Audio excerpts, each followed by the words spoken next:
महाराष्ट्राच्या पटलावर जर तुम्ही बघितलं तर या महाराष्ट्रात फक्त शेतकऱ्यांच्या आत्महत्याची नोंद होते, पण रोज कामगार आत्महत्या करतो त्याची मात्र नोंद या ठिकाणी होत नाही. पहा, इथले सुद्धा 2 कामगार गेलेत आणि आज 6 दिवस झालं. बारीक बारीक चेहरे झालेत उपोषण करत्याचे, तरी सुद्धा या कंपनीला, या व्यवस्थेला जाग येत नाही. मला धक्का बसला की एवढं मोठं आंदोलन लपून कसं राहिलंय. तुम्ही मला आधी संपर्क साधला असता तर एवढ्या दिवस बसायची वेळ आली नसती. वेगळ्या स्टाईलने या ठिकाणी आलो असतो आणि त्यांना असणारा दणका दिला असता. पण आता ही वेळ गेलेली नाही. तो कोण रेमंडचा मालक आहे त्याला सांगा, जर रेमंड आम्ही बनवू शकतो तर ते संपू सुद्धा शकतो, एवढी ताकद कामगारांमध्ये लक्षात ठेवा.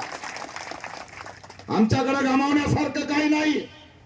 तुमच्याकडे ब्रँड आहे, तरी सुद्धा ते ब्रँड बदनाम होणार नाही याची काळजी सुद्धा आंदोलन करताना तुम्ही घेतली. ही असणारी तुमची प्रामाणिकता मला या ठिकाणी महत्वाची वाटते. नाही तर लय वेळ लागणार नाही. यांचा सगळा जो काही खेळ आहे तो आमच्या बळावर आहे. यांचा खेळ काय, गुंडाळायला वेळ लागणार नाही.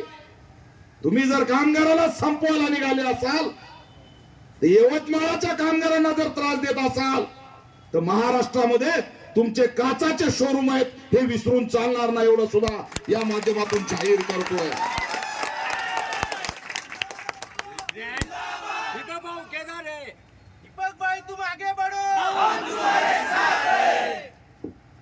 काय थट्टा झाली कामगाराची. त्याला ते सूरज चव्हाण रील बनवीत बिग बॉस मध्ये गेला. इंस्टाग्रामचे अकाउंट खोलले असते तर लाखो आले असते. याच ब्रँड मोठं करण्यात बसलो. काय किंमत आहे आमची? कामगाराची किंमतच नाही. कुत्र्यासारखं जगणं केलं आमचं. अरे आम्हीही माणसं आहोत, आम्ही काय जनावर नाहीत. आमच्याकडे मानवतेच्या दृष्टीने बघा. तुमच्या कपड्याचे रेट काय चालू झाले. रेमंडचा कपडा घेणारा श्रीमंत माणूस म्हणून ओळखला जातो, पण तोच रेमंडचा कपडा बनवणारा कामगार या मातीत बसला, ह्याच्यापेक्षा दुर्दैव असू शकत नाही. तुमचा रेट वाढवताय, गरीब लोक तिथे एंट्री करायला घाबरतायत. नको बाबा, रेमंड आहे.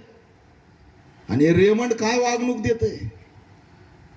इथं कामगार सगळे चेहरे बारीक करून बसले. तिथल्या प्रशासनाने, सरकारने दखल घ्यावी. या कामगारांचा मुद्दा यांच्या अधिवेशनात नाही, आणि म्हणून आजपासून अधिवेशन सुरू झालेलं आहे. मी राज्य सरकारला मागणी करतोय की यवतमाळच्या या कामगाराचा प्रश्न राज्याच्या पटलावरती घ्या. अधिवेशनात त्याच्यावरती चर्चा करा आणि सगळ्याची सगळ्या कामगारांना पगार वाढ देऊन त्यांना कायम करा. ही सुद्धा मागणी आम्ही या माध्यमातून करतोय. महाराष्ट्रात चाललंय माझ्या माध्यमातून, आणि म्हणून या सरकारला इशारा देतोय की तुम्हाला या कामगारांना न्याय द्यावा लागेल. आज हे मैदानात बसलेत, रस्त्यावर आले लेकर बाळाला घेऊन, तर त्यांना आवरणं मुश्किल होईल, हे सुद्धा मी या माध्यमातून सांगतोय. तुम्ही असं समजू नका की काहीच होणार नाही. मांजर बी कोंडलं आणि त्याला कुठूनच रस्ता नाही दिसला तर त्याला काय धरावं लागतंय, काय धरावं लागतंय. गच्ची तुमच्या इकडे म्हणतात, आमच्याकडे नरड म्हणतात. गच्चीच धरावं लागते. बर ते मांजर आहे, पण इथं पॅन्थर आहे ना. इथं तर फक्त पंजाच बाद झाला. कामगारांच्या जर अस्तित्व मिटवण्याचा कोणी प्रयत्न केला, या भांडवलदारांना माझा इशारा आहे. होय, सरकार तुमच्या बाजूने असेल, इथले पंतप्रधान तुमच्या बाजूने असेल, तुमच्या फायद्याचे कायदे बनवले जात असतील, पण जर आमच्या कामगारांचं अस्तित्व उद्ध्वस्त करायला निघालात तर लक्षात ठेवा, ही सगळी व्यवस्था गुंडाळायला आम्हाला वेळ लागणार नाही, हे सुद्धा या माध्यमातून जाहीर करतोय. अवघड आहे, भयानक परिस्थिती महाराष्ट्रामध्ये. अनेक ठिकाणी आंदोलन चालू आहे. कामगार एकदम देशोधडीला पाठवलेला आहे. त्याच्या कुटुंबाचं यांना काही देणं घेणं नाही. आज महागाई किती झाली, शिक्षण किती महाग झालंय. आमच्या शाळा तुम्ही बंद केल्या.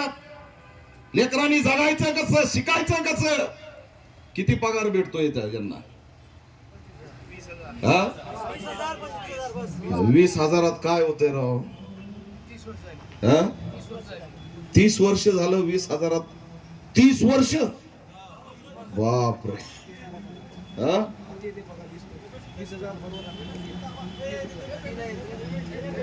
काय 18 आणि 20,000 जर खात्यात येत असतील.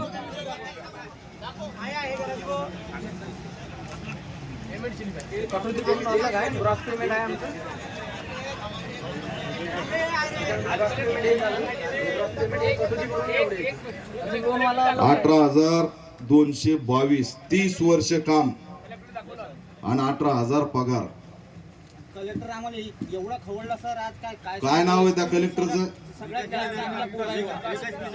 तुम्ही कोणाकडे जा म्हणे, कोणी आलं तर काहीच नाही होईल म्हणे, अशा टाईप बोलला तो. अरे पण तू कलेक्टर आहे ना, तू काय मालक आहे काय म्हणा? अरे कलेक्टरने कशाला बोलावं बाबा? ते मालक आमचं भांडण आहे. तुला मध्यस्थी बोलवलं तेवढं काम करा. कामगाराला धमकी देण्याचं काम जिल्हाधिकाऱ्यांनी करू नये. एसपीनी सुद्धा त्या ठिकाणी कामगारांना धमक्या देण्याचं काम करू नये. शूटआउट यात लोखंडवाला काय कमाल आहे बाबा. काय करावं मग आता तुम्ही? हे ते व्हिडिओ मला पाठवा. लोखंडवाला मी गाजवतो, कसा गाजवायचा ते पाठवा मला व्हिडिओ. आम्ही कुणाचं घेऊन खात नाहीत. कामगार ही स्वाभिमानाच्या लेकरांची औलाद आहे. आम्हाला भिडायचा प्रयत्न करू नका. आमच्याकडे तसं बी काय नाही ना असं बी काय नाही. तुमच्याकडे लय, एवढं लक्षात ठेवा. 2 सेकंदात व्हायरल होऊन जातात व्हिडिओ जर असेल तर. आहे ना, पाठवून द्या माझ्याकडे व्हिडिओ. मी घाबरत नाही. त्याचा व्हिडिओ आहे का लगे? मला पाठवून द्या व्हिडिओ. थांबा, पाठवून द्या व्हिडिओ. त्याला सोडणार नाही. कोण आहे तुम्हाला धमकी देणार? धमकीला घाबरायचं नाही. हे काय इंग्रजाचं राज्य नाही जालियनवाला बाग हत्याकांड करायला. त्याला म्हणा शूट आउट. काय मैदानात बसलो म्हणून काय गोळ्या घालतो का काय? अरे नाटकं चालणार नाही. तो आयऱ्या गायऱ्याचा नाही. बाजूला संविधान चौक आहे. डॉक्टर बाबासाहेब आंबेडकरांच्या संविधानावर चालणारा देश आहे. हे तुमच्या बळावरती हा देश चालत नाही. कामगाराच्या कष्टावरती, घामावरती देश चालतो. कायद्याने देश चालतो. आणि कामगारांना आदर करा, त्यांचा सन्मान करा. अरे किमान वेतन तरी भेटावं, हे सुद्धा भेटत नाही 30 वर्ष काम करून.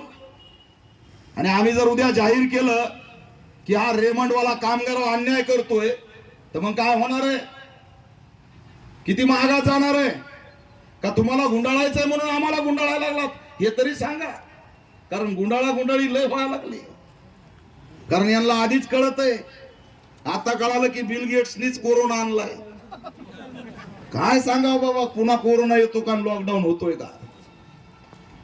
म्हणजे हे पहा, 13,175 एक जणांची स्लिप आहे. त्याच्यात बँकेची किस्त आहे. म्हणजे याच्यात सुद्धा बँकेचा हप्ता, घर भाडं आलं. आणि ही जर पेमेंट स्लिप घेऊन गेलं तर ती इलेक्ट्रिक वरली सुद्धा मोटरसायकल आम्हाला कोणी लोन नाही देणार नाही.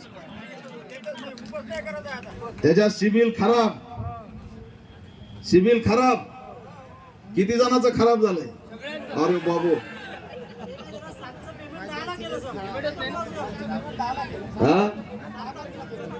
हा 7 तारखेचं पेमेंट 10 तारखेला केलं.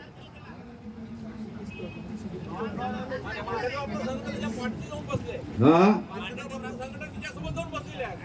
कोण जाऊन बसले?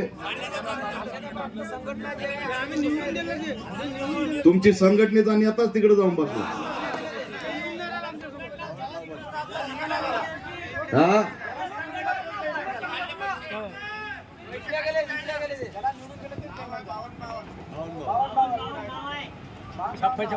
ही कुणाची? बावनकुळेची का? रजिस्ट्रेशन नंबर आहे. मला वाटलं 52 कुळे बरोबर ओळखलं ना मी. बँक वाले सर कंपनी चालते सर बँक वाले पण कंपनी चालते लोन द्यायला. कंपनी वाल्याला बोलून आम्हाला लोन दिलं म्हटलं डायरेक्ट हा जबरदस्त लोन दिलं म्हटलं सर बँक कंपनी चालते. अवघड आहे, घाबरायचं नाही.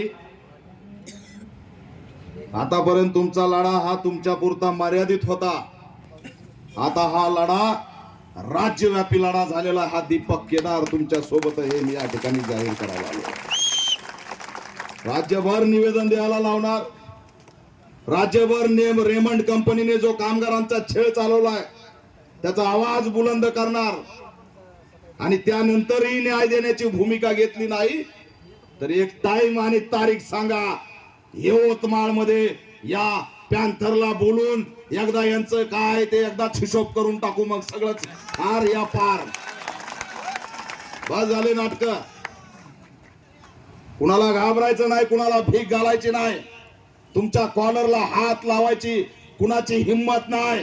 सत्ता नसेल तुमच्याकडे, तुमच्याकडून आमदार नसेल, तुमच्याकडून खासदार नसेल, तुमच्याकडून पालकमंत्री नसेल, तुमच्याकडून देशाचा पंतप्रधान नसेल, पण तुमच्याकडून डॉक्टर बाबासाहेब आंबेडकरांचं संविधान आहे. एवढं लक्षात ठेवा. आज आश्चर्य वाटतंय, आमदार येऊन गेला का नाही? तर गेले ना. पालकमंत्री कोण आहे?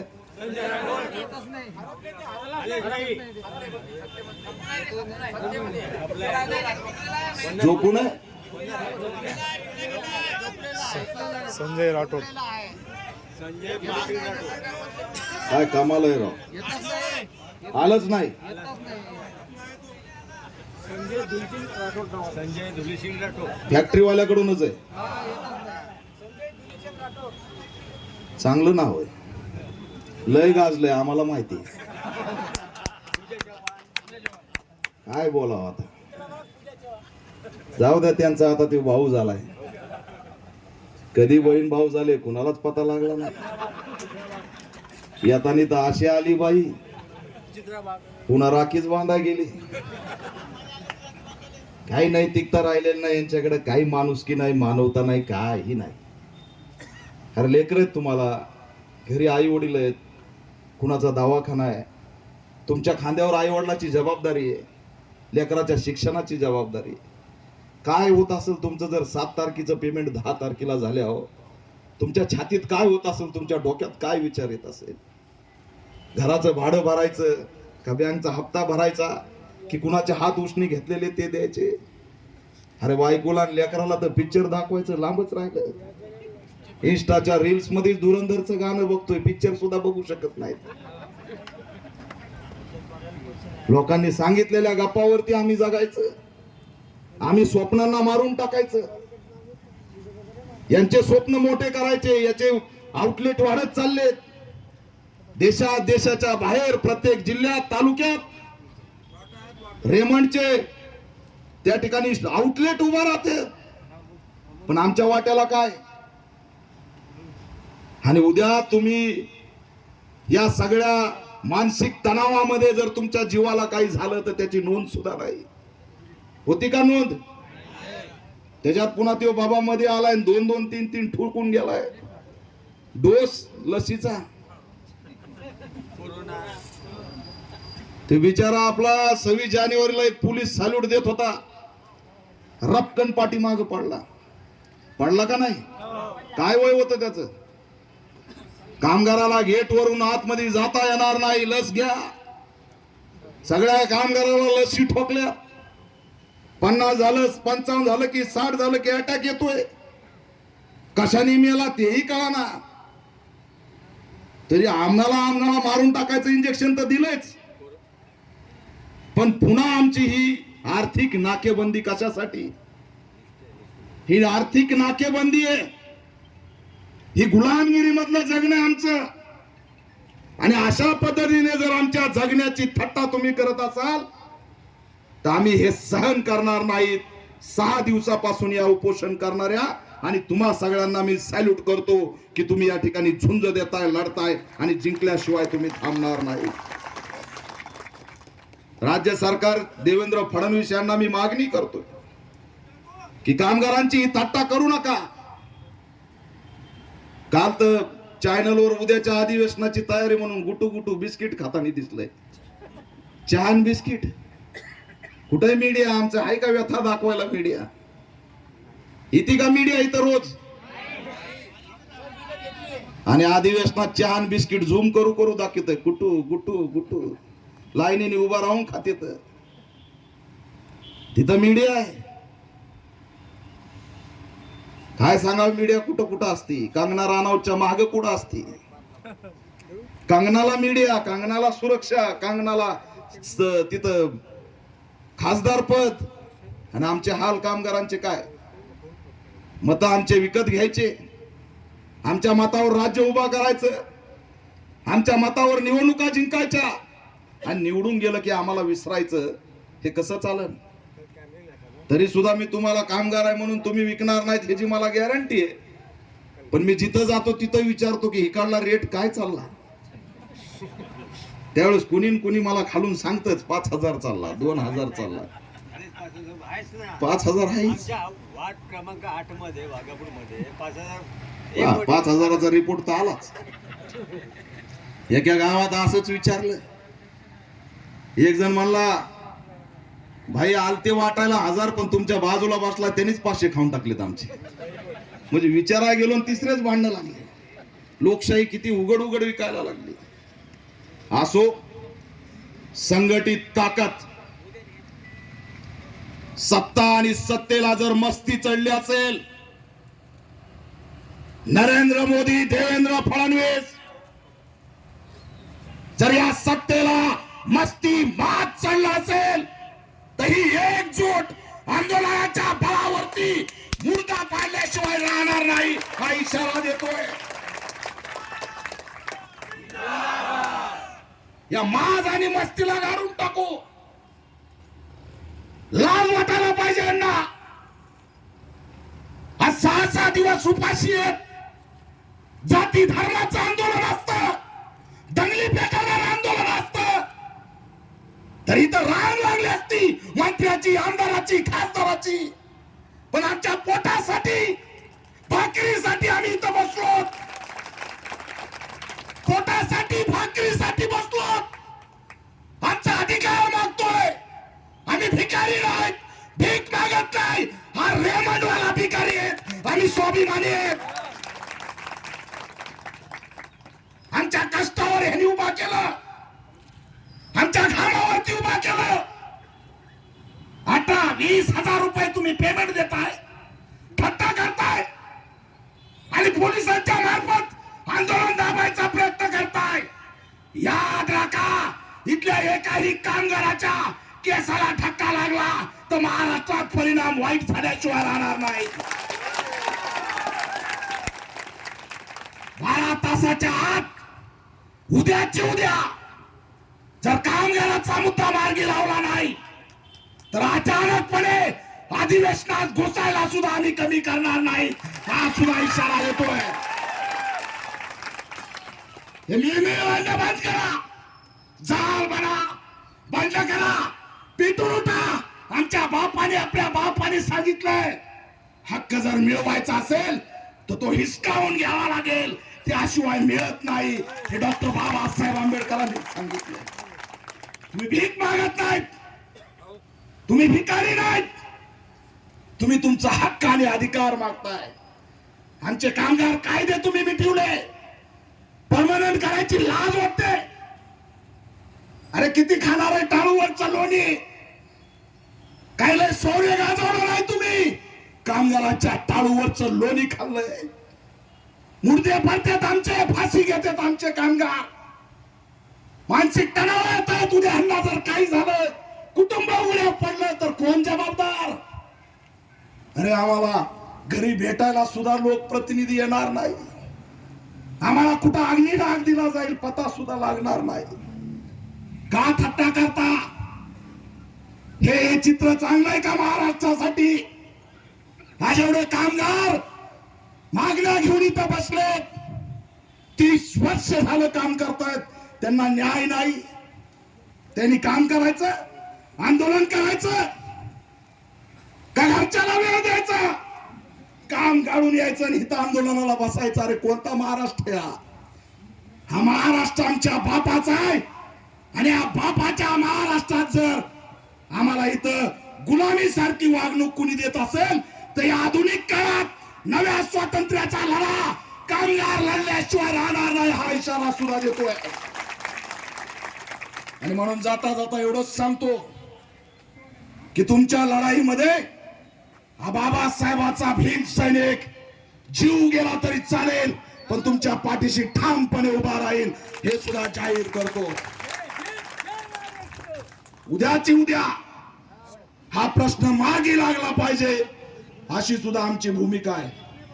उद्या जिल्हाधिकाऱ्यांनी तर यावं, कामगाराच्या कंपनी मालकांनी तर चर्चा करावी, राज्य सरकारने कामगार मात्र्यांनी भूमिका घ्यावी, विरोधी पक्षांनी अधिवेशनात आमचा मुद्दा मांडावा.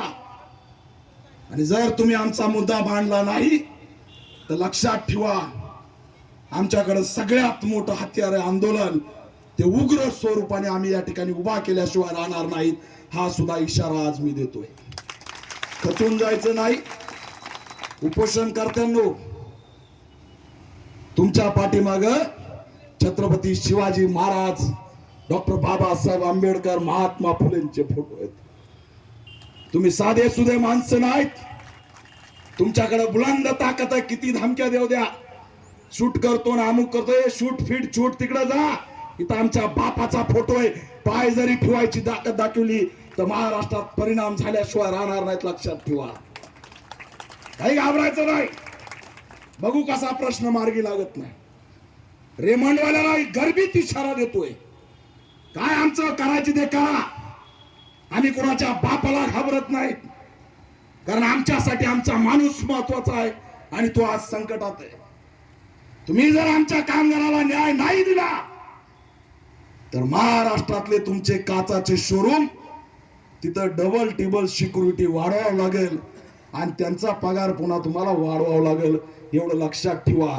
सिक्युरिटीचे पगार वाढविण्यापेक्षा आमचे माणसंच परमनंट करा, हीच असणारे या ठिकाणी मी आव्हान करतो. आणि या आंदोलनाला पूर्णपणे ऑल इंडिया पॅन्थर सेना पाठिंबा देत आहे.